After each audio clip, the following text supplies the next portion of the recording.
Assuming you don't want to spend a ton of money, have a tank that's 40 gallons or under, and you want a whole bunch of colorful fish that won't kill each other. That's basically the goal, right?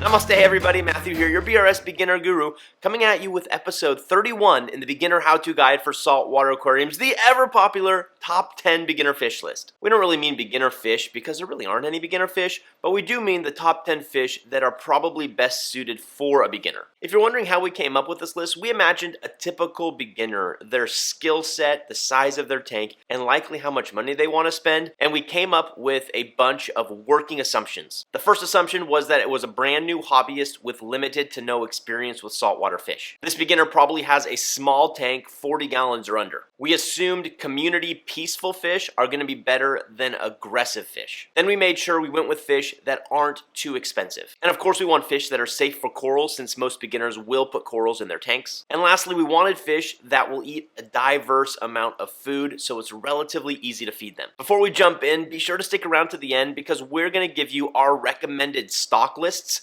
for 3 different size tanks. That way you won't have to figure out how many of each fish to add, but you can just follow a stock list if you want and jump right in. Let's start with a couple broad categories of generally good beginner fish and generally bad beginner fish. Now, of course, there are going to be exceptions to the rules, and some in the good category should be in the bad and vice versa. So go ahead and put a comment down below and let us know what you would switch around. Generally good beginner fish, wait, I wrote this down. Here we go. Gobies, cardinalfish, blennies, firefish, and clownfish, a maximum of 2. Generally speaking, I think those 5 fish are really good beginner fish, although there's going to be certain fish within each of those categories that might not be the best. And then our generally bad beginner fish, and I know there's a couple on here that some people are going to disagree with, but here's what I came up with. Damsels, anthias, butterfly fish, seahorses and pipefish, angelfish, and dragonets, and they're all bad for different reasons.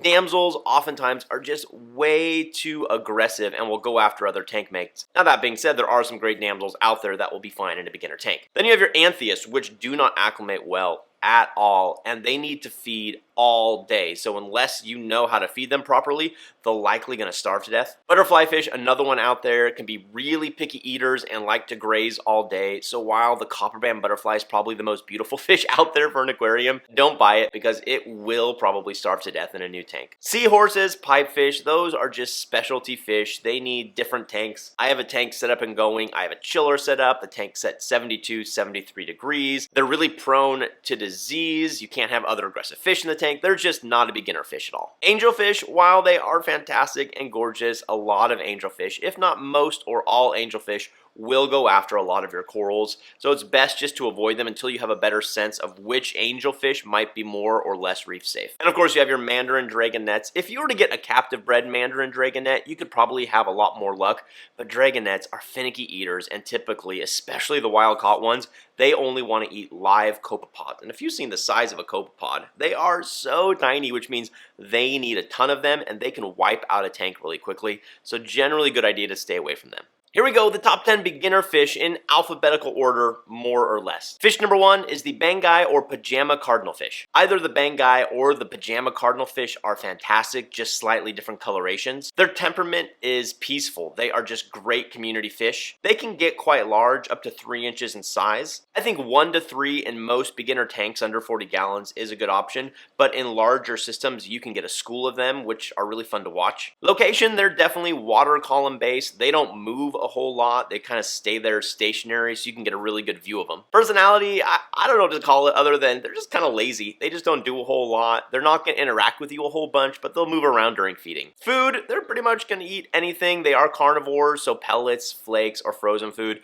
Because they don't move around a lot, feeding them twice a day is probably going to be just fine. Their known lifespan, somewhere around 3 to 5 years. And there are captive bred options available, and it's always a good idea to go with captive bred fish. Fish number 2 are Chromis, and honestly, I don't know why I put them on the list. I have bought so many rounds of Chromis, and until recently I didn't realize that I was feeding them incorrectly. So they would come in and then they would just wind up dead one morning. I would see them dead, or I'd buy a group of 5 and slowly one would die and then the other would die. So I just haven't had a whole bunch of luck with them. But the main reason they're on the list is because they're super colorful, and if you get a good batch and you know how to feed them, they can live for a really long time, and they're crazy cheap. I think my most recent batch of Chromis right back here, I got for $6 a piece, and you just can't beat that price. You're going to hear different names. You're going to hear blue or green Chromis. They're basically the same thing. They are a peaceful fish, although during feeding, sometimes I'll see them chase each other. They can get quite large in an established aquarium, up to 4 inches in size. They're also a really good schooling fish, so in a small tank, 40 gallons or under, somewhere around 3 to 5 would be a good number. They are free swimmers that like to hang out in the water column, and their personality, I would call their personality skittish, or rather frantic.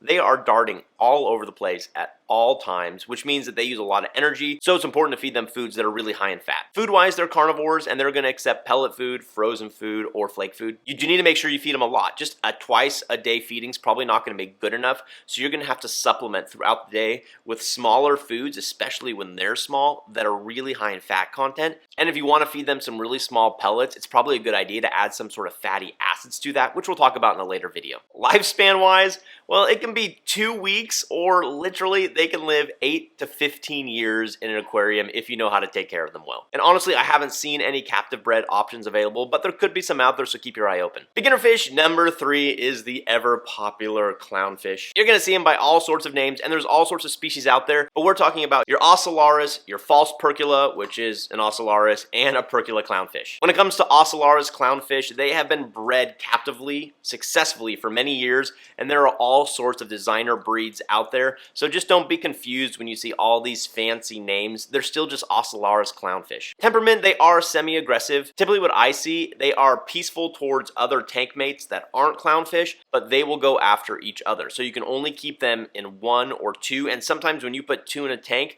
they just don't get along and you're going to have to move 1. They can get up to 3 inches in size, so when you buy those little babies at your local fish store, they can get a lot bigger. Numbers wise, definitely 1 to 2. If you do get 2, it's best if they're a mated pair, and if they're not a mated pair, if you get 2 that one is larger and one is smaller, typically the larger one either is a female or will become a female, and the smaller one will be the male. Location wise, they're going to pick a spot in your tank, and it could be something really random. Maybe they'll pick an anemone, maybe they'll pick a wave maker. More often than not, they choose a corner of the tank and then they protect it 2 feet in any direction. Personality wise, they're fantastic. Clownfish have really fun personalities and do a lot of interesting things in the tank, especially when interacting with each other. Obviously, they're probably best known for interacting with anemones. They don't need anemones to survive and to thrive, but it's really cool if you can pick up some anemones and they finally host. I've had clownfish that have refused to host an anemone for a year and then all of a sudden start to. Clownfish are also known to set up a hosting relationship with other corals as well. Food-wise, they're carnivores. They are not picky eaters. You can feed them pretty much anything, and as long as it's small enough, they'll eat it. Lifespan, honestly, I have seen these survive 5 years to 25 years. There are people who have had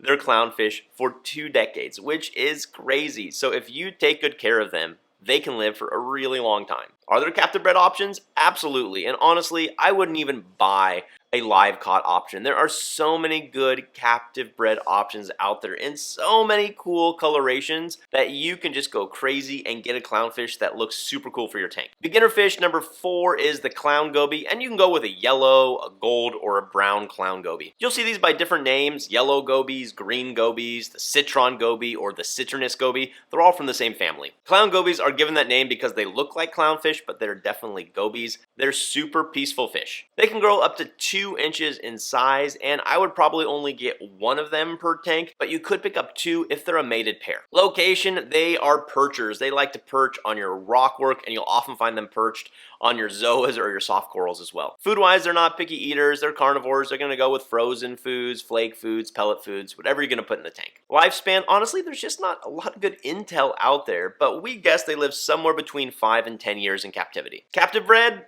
I've never seen them captive bred. If somebody is captive breeding them, put a comment down below and let me know where they are because I'd love to see it. Beginner fish number 5 are actually to, we're going to call it the flame hawkfish and the long-nosed hawkfish. You'll also see that flame hawkfish oftentimes called the brilliant hawkfish. Temperament-wise, they're generally peaceful fish, and I have both the flame and the long-nosed hawkfish, and I've never seen them go after another fish, but they will go after certain snails and crabs. So you just have to watch that, make sure they're well fed, and if they do go after those things, you'll either have to remove them or you're just going to have to restock your tank with cleanup crew members. Size-wise, they're very different shapes, the flame being much more round and the long nose being skinny. They can get quite big though, I'd say 4 to 5 inches in length. How many of these should you have in a tank?